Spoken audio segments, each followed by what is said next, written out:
Well, in a neat little town they call Belfast, apprentice to trade I was bound. Many an hour sweet happiness have I spent in that neat little town.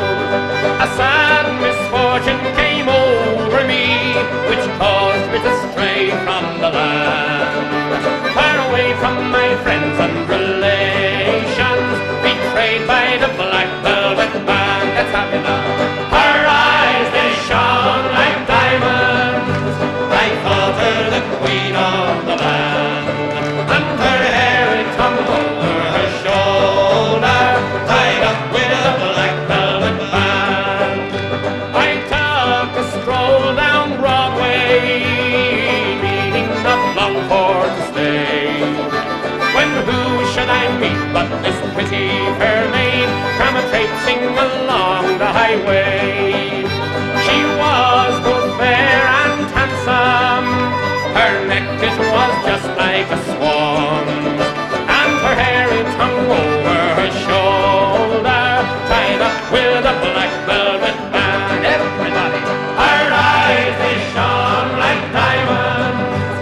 I thought her the queen of the land, and her hair it hung over her shoulder, tied up with a black velvet band. I took a stroll with this pretty fair maid and a gentleman passing us by. Well, I knew she meant the doing of him by the look in her roguish black eye.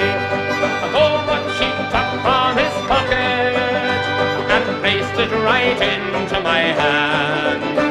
And the very first thing that I said was, "Access to the black velvet band."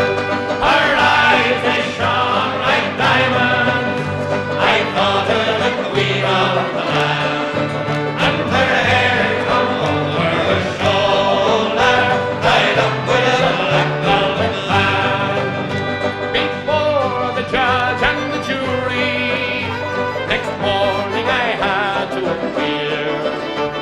The judge, he says to me, "Young man, your case it is proven clear.